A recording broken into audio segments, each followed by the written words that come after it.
It's great to have you with us from wherever you're tuning in from.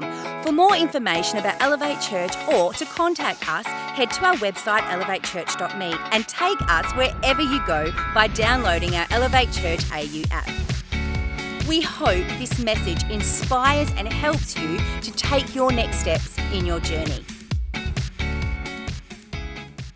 Well, good morning. Not only is it Mother's Day, happy Mother's Day to the mums here, it's also the fifth, I've got a gift for you, Marianne, don't leave home without it. Fifth and final week of our series, Follow Me, which is bittersweet because we've been talking about Jesus. And who doesn't like talking about Jesus? Learning from him, being inspired by him, and focusing our hearts, our minds on him. Brilliant. So, we're going to keep talking about Jesus, but just like this is specifically about Jesus, this series. So if you missed any of the first 4 weeks, you can catch up on that. Head to the podcast in particular, and we'll be there. Now, question. Do you know anybody who has a PhD in making excuses?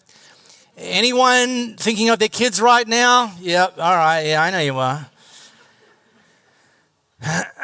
And look, over the years, we've gotten sort of creative in making excuses. I mean, there was a time in the late 1900s, if you're a student, you might tell your teacher, the dog ate my homework. These days, telling your teacher the dog ate your iPad is slightly less plausible, okay? It just doesn't go across. Maybe your boss, you're late for work. Again, late 1900s. You could have said to your boss, yeah, sorry I'm late. The power went off at my house overnight, and I woke up and it was daylight in my bedroom, and my clock radio was blinking 12:00, 12:00. Anyone remember those days? Yes, you do. Well, smartphones have robbed you of that excuse now because they just kind of keep going. Speaking of smartphones robbing us of excuses, we don't celebrate daylight saving here in the great nation of Australia anymore. We used to, and in other parts of the world they do. And so twice a year, you could have told your boss, I forgot to reset my clock 1 hour. So, I'm late. But of course, our phones auto-adjust these days. Traffic's taken off the table as well because you tell your boss, I'm late for work because of traffic, and your boss says, there's an app for that, right? Yeah, all right. I like this one. I like the self-awareness and honesty of this one, telling their boss why they're late. Will likely be a little late because of who I am as a person. I mean, just go full disclosure there if you're going to tell your boss, at least be honest, right? But when it comes to following Jesus, excuses can actually be a lid to experiencing greater freedom. And it's this idea of experiencing greater freedom that I want to focus on today. So, speaking of smartphones, how about you grab your smartphone, pop open the camera, and scan this flow code. It's going to take you to Luke chapter 9. So, Luke's one of the 4 biographers of Jesus' life here on this earth. And this chapter 9 is quite significant and quite unique in that it actually begins what's become known as the travel narratives. Luke starts writing from this point in his biography about Jesus and his followers' journey from Galilee to Jerusalem. Now, Jesus would actually ultimately arrive in Jerusalem, and that's actually when and where he would be sentenced to death, hung on a cross to die. But while he was on this journey, nobody knew that. They didn't know that was going to be his deal. In fact, all they knew is this guy Jesus was coming to town. Like the word was out. Jesus is about to be passing by. And he was he was on the rise. He had this star status that was growing and growing all the time. People wanted to get near him. People wanted to see him, wanted to listen to him, and they not just wanted to get near, but they wanted to kind of ride this train of momentum as well. That whatever Jesus, because they actually expected, and this had been a centuries old expectation, that Jesus was actually headed to Jerusalem to become the new king. That he would somehow overthrow the occupying Roman government and that he would actually install himself as the new king of the Jews in Jerusalem and usher in a new sort of mega power for the Israelites, which they'd once enjoyed, but they'd since lost. So that was this expectation. Says like, well, mate, Jesus, if you're going to be the new king of the Jews in Jerusalem, I want to ride that same train with you. So that's kind of the context. And so Jesus said to the crowd, if any of you wants to be my follower, and they're like, yeah, that's why I'm here, you must give up your own way, take up your cross daily, and follow me. If you try to hang on to your life, you'll lose it. But if you give up your life for my sake, you'll find it. I'm pretty sure, I don't know this for a fact, I'm pretty sure there was a little bit of selective hearing going on in this point, that actually some of the people gathered only heard the first half of the first sentence. If any of you wants to be my follower, it's me, come in, I'm in. But Jesus starts to talk to these people gathered around him that greater freedom is found in surrendering. Now, let me say that again, because I want you to think about that for a moment. Because on the surface, it makes absolutely no sense. Greater freedom is found in surrendering. But the reason that makes no sense is because we think of surrendering as a war metaphor. Where if you surrender in the war, you don't get greater freedom, you get less freedom. You, in fact, some cases give up your freedom entirely. But this wasn't a war metaphor. This was a nobility metaphor. This is Jesus saying is, when you say yes to the invitation to follow me, here's what's happening. You used to live as a citizen of the world. I'm inviting you to move in and become a citizen of the kingdom. You used to be out there in the wild. I'm inviting you to live inside the court of the king, and not as a servant and not as a slave, but as sons and daughters, to actually enjoy and have access to the sorts of things that sons and daughters of the king have access to. Surrender living as slaves to small thinking, and start to experience the freedom that can be found in thinking like a king thinks. Surrender your need to control everything. Hello, somebody. And gain access to the keys to the kingdom that have more control than you could ever dream of. Open more doors than you can ever imagine. Surrender trying to achieve everything that you've dreamt and hoped for and prayed for in your own strength, and gain access to a strength that you can't even imagine how powerful that strength is. So as they're walking along, someone said to Jesus, well, I'll follow you wherever you go. It's all right. But Jesus replied, foxes have dens to live in, and birds have nests, but the Son of Man has no place even to lay his head. This guy's writing Jesus a blank check. I'll follow you wherever you go. Jesus, wherever that is, fill in the blank. And Jesus goes full disclosure on him and says, you know what? When you follow me, you won't even know where I'm leading you a lot of the time. Because we're just going. Like, we're not going to a fixed address. We're just going. And you're following me just trusting that I'm leading you to somewhere higher and better. To which we can go, wait, what? And kind of ask for the check back. We'll put a few conditions on it. You know, I'll follow you if can be the excuse. We're tempted to start negotiating. You know, when we discover that we won't always know where Jesus is leading us or why, we can start negotiating. And we negotiate all the time in life. I'm not just talking about business. I'm not just talking about Harvey Norman trying to get a better deal on the television. No, we know. Take marriage, for example.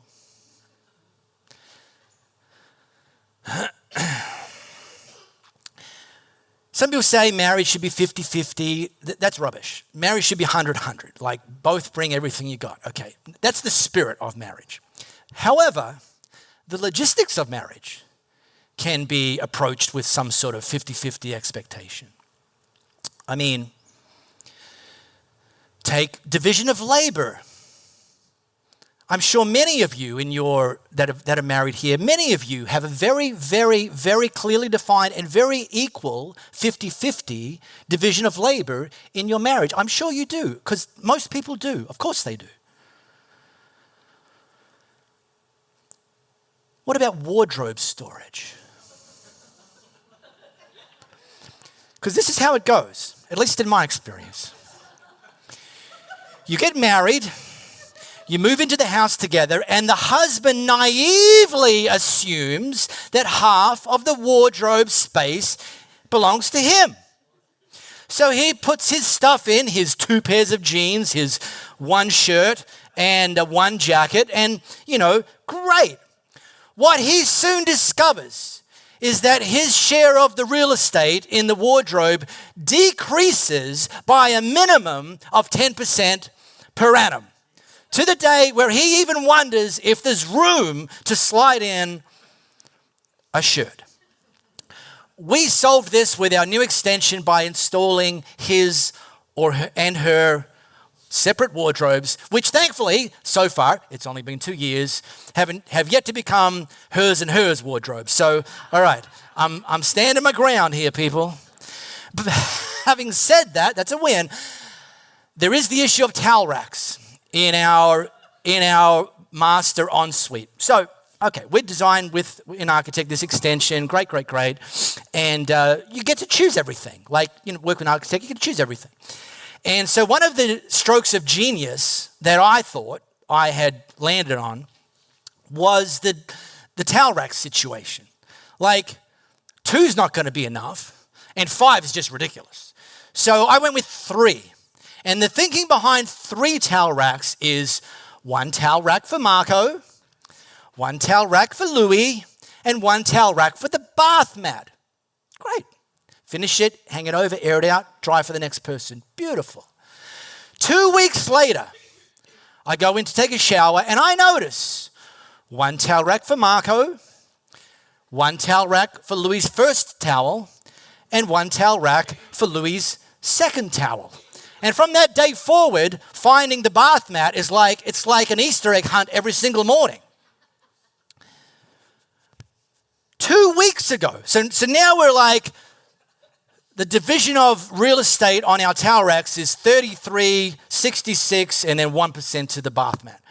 2 weeks ago, I step out of the shower and I discover 1 towel rack for Louis' first towel, 1 towel rack for Louis' second towel, and 1 towel rack for Louis' third towel. I no longer even had any remaining real estate for my towel.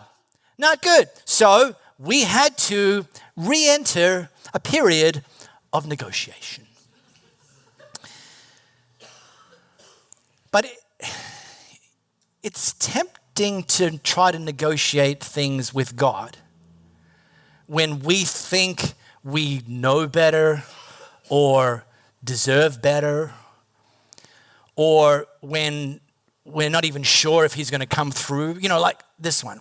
God, if you deal with my crabby boss, then I'll start bringing my best to my workplace. If you bless me with a raise, then I'll start giving. And then this list can go on. If, I'll follow you if, I'll do this if, I'll obey if. Jesus said back to this guy, following me is actually a journey of faith over certainty. It's actually trusting in Jesus rather than trusting in circumstances.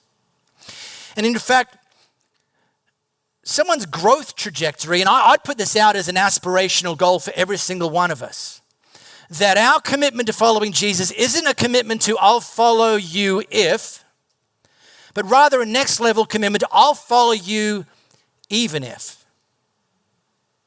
Like it's an unqualified. God, I pray that you bless me with my finances, though even if they continue to be a struggle, I will follow you. Jesus, I'm praying for a new and better job, though even if that takes longer than I would like, I will continue to front up and bring my best.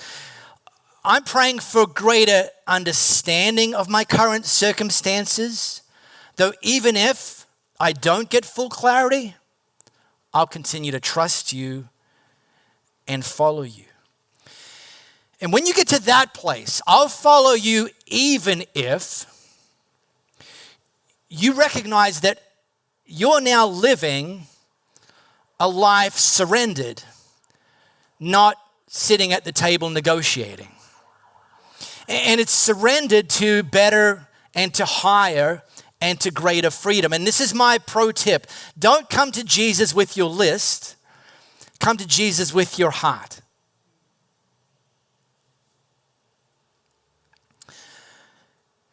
He said to another person, this is Jesus, come follow me. And the man agreed, but he said, Lord, first let me return home and bury my father. Anyone here struggle with procrastination? This came up on one of my favorite IG accounts a couple of weeks ago. 10 a.m. We got this one. 10 a.m. Anything is possible. 2 p.m. But not today. Started out on my to-do list, but isn't even any longer on my today list. And this can be a thing. So this is, let me go back to it, this goes even further. Jesus said to another person, come follow me. And the man agreed, but he said, Lord, first let me return home and bury my father. But Jesus told him, let the spiritually dead bury their own dead. Hello. Your duty is to go and preach about the kingdom of God.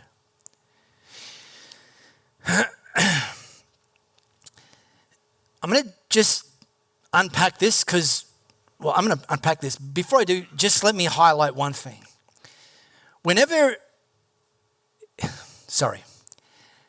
If ever, your commitment to Jesus, to follow him, includes the words, but first, think of that as a warning light. Because Jesus, when he asks us to follow him, he's asking to be first. And if at any point we say, but first, it's a warning line. I'm going to come back to that. But look, come on. We're all reasonably rational people here. This seems like a reasonable request from the guy. And it seems like a pretty unreasonable response from Jesus. Because if Jesus said you can't go to your dad's funeral, you'd be like, well, Jesus, I'll come back to you on that one. But the customs of this time would likely suggest that his dad's not actually dead yet, and that what he was telling Jesus he needed to do was to go back to his homeland, the land of his father, and just get things in order. Maybe he'd heard that his father was ailing, or just in general he was getting older. And so it was customary for the son to go back to the father's house and square away any debts that maybe existed, make sure the business was all lined up so it could be passed on to the next generation. Just get every one of the affairs in order so the dad would know that when his time came, that everything was taken care of. This process, however, this could take 6 months, 12 months, 5 years, 10 years, depending. No one knew. And so it's sort of implied in this, Lord, but first, let me return home to bury my father. He's like, look, I'll be back to follow you, but I just can't promise when. And Jesus is saying, no. I don't actually buy the excuse, I'll follow when. I'm wanting to see you follow me now. Or I'll follow you when I get a few more levels up the corporate ladder. But first, I need to focus on my career. I'll follow you when I meet the right person. But first, I need to spend my time Sunday mornings flirty fishing, flirt and convert, doing it for Jesus. I'll follow you when my kids are more independent. But first, we need to go to the 17 sports that we've signed up for. I'll follow you when I get my life together, but first, I need to just sit and soak. And not knowing that you actually, following Jesus causes all these other things to get into line. You want to get your life together? Follow Jesus. It's not, but first let me get my life together. So we have here at Elevate what we call Elevate Essentials. I haven't spoken about this for a while, so some of you, this will be news to you. It's a refresher for some others. But we actually intentionally have a very simple approach as a church. We have very few moving parts. We don't have a lot of programs and courses and events and ministry activities and this and that to where everyone's exhausted and everyone's like the only people you know are other Christians from your church and you don't know any unchurched or de-churched people. We avoid most of that, okay? I'm not criticizing any churches that do that. I'm just saying that's not our approach. In our approach, we talk about narrowing the focus. Do fewer things in order to have a greater impact. And we like to think that the things we focus on, we actually punch above our weight because we're giving them the priority. So we have 5 Elevate Essentials. The first one, now you're here today, so me talking about our live experience probably sounds a little bit antithetical. Yeah, I'm here, right? Move on. Nevertheless, and we've got our online experience, and we've talked to them today. The people that are joining there are going to find out, that's great and valid. But if you live in the Perth metro area, then coming together really, really matters. And one of the things that we can miss is like, well, yeah, okay, I can still worship at home, and yeah, I can still listen to the podcast in the car on the way to work. But what about the people that God wants you to impact, that you can only impact if you're here on deck? The conversation that God wants you to have with somebody, the person he wants you to pray with, the person he wants you to encourage, the first time guest he wants you to welcome. You don't get that listening to Spotify or our podcast. So again, those are brilliant tools. I use them absolutely. They're backup tools though. So this is super, super important to prioritize being physically. Oh, but I'd attend more regularly. But first, I need a little more margin in my life. Now, the second one is serving and joining an Elevate team. Well, but first, I need to be fed. Actually serving is one of the ways we grow and God allows us to grow. Then we have Elevate groups. Now, Elevate groups meet up typically every couple of weeks somewhere. One of the things, it's about building deep-spirited friendships and being on the journey together. And it's about not sitting in rows looking at the back of someone's head and this beautiful face. It's about gathering in circles and actually looking at each other and doing life together, okay? So that is a super. Now, these are the first 3. I'm not going to hit the 4th one yet. These are the first 3. Let me give you an example of why these things matter. Several years ago, probably about 4 years ago, we were just about to start our live experience. Starts at 10. Some of you, I realize, don't know that. Starts at 10. And about 9:57, I was walking here. I'm doing the rounds, doing the things. And right here in this seat, there's this very tall gentleman. That's why I noticed him. Super tall. Like it looked like he was standing, but he was actually sitting. That's how tall it was.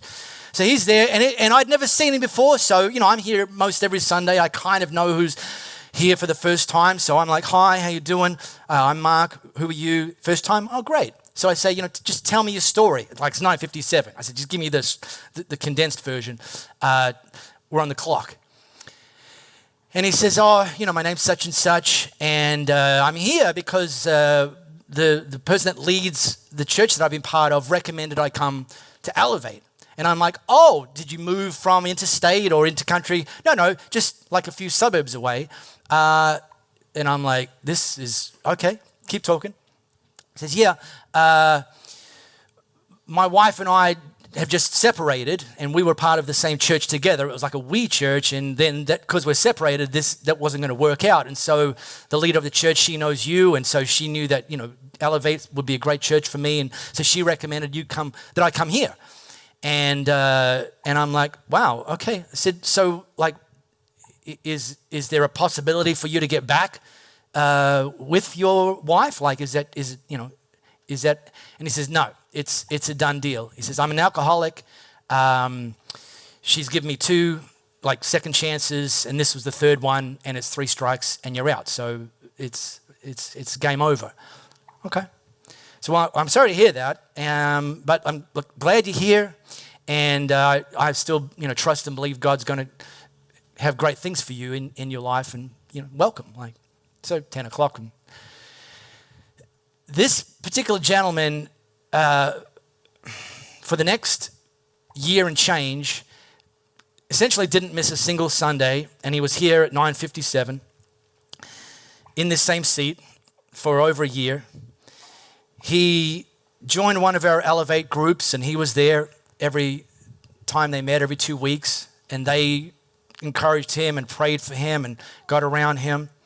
He joined an Elevate team, even in his brokenness and messiness and all the reasons that one would think he should just sit. He actually, no, I'm going to serve, and he wanted to serve people with needs, and I'm like, that's you, right? And he's like, yeah, but like, now, all the while he was going to counseling. Every week, him and his separated wife, he was loving the teaching from Elevate so much, like, yay, Elevate, that they would actually listen to the podcast separately, and then they would get together at a coffee shop and have an Elevate group, just the 2 of them, and talk about what God was kind of saying. And after just over a year of doing these things without fail, he said to me, Mark, I'm moving on from Elevate. And I'm like, oh, great. Well, that was a waste of resources.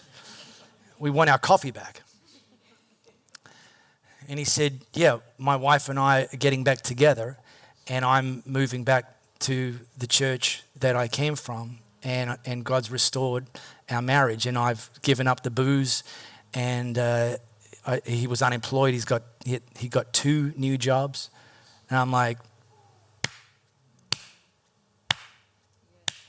but let me tell you this. I'm almost absolutely convinced that wouldn't have happened if all of these things were not first on his list. Now, giving, I'll give, but first. And then investing and inviting. And when we launched this series, week 1, we looked at a tax collector named Matthew that Jesus called to follow him. And after saying yes to Jesus, the very next thing he did was invite his very sinful friends to meet Jesus as well. And it's like, but I'll invite, but first I need to learn the Bible like by memory. I need to be as clued up on the Bible as Mark Pomeroy. Well, look, that's never going to happen. Okay, surrender that fantasy. And another said, yes, Lord, I'll follow you. All right, say, people trying to get on this train to Jerusalem, the train to glory. But first, there it is. Hello, warning light. Bing, bing, bing, bing. Another one. But first, let me say goodbye to my family. Seems reasonable, right? Heading off to Jerusalem with Jesus, King Jesus. Coronation concert's already begun. But Jesus told him, anyone who puts a hand to the plow and then looks back is not fit for the kingdom of God. And look, if you've ever read this and you've thought to yourself, huh? Me too.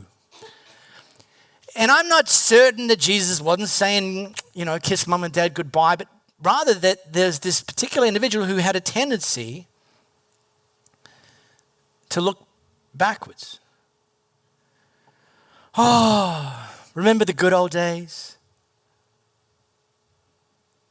Ever found yourself romanticizing about the good old days? But when you're in them, they were just old days. They weren't so good. You were praying prayers of desperation back in the good old days.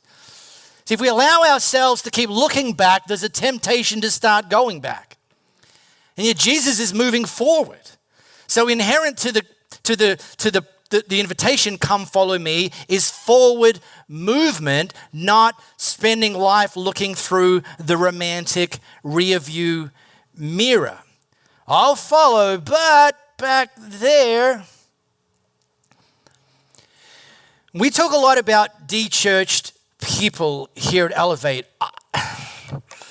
I think we might have even made that word up. I don't know. But we talk about de-churched people as a specific category of individual who used to be part of a church, and then for some reason they found themselves in a place in life where they weren't part of a church. And we love when they walk in here. Louis and I started leading here 13 years and change ago. We were living in Melbourne at the time, and God spoke to me to say, move back to Perth, and I'm going to give you a church to lead, and it's going to be a safe place for de-churched people to dip their toes back in the water. Those are the words. And I was like, okay. So we moved back. We didn't have a church. We didn't have any interviews lined up, nothing. It's just like one-way ticket with Perth and trust that Jesus has got something for us. And we were de-churched at the time. See, here's the little fun fact in the midst of it. See, Louis and I had been blown out of the water by a very ugly set of circumstances in a church. And we didn't lose our faith in Jesus, but we lost a lot of faith in the church. So we prefer to sit on the sidelines. It's safer. And we came here and eventually, started leading and so on and so forth.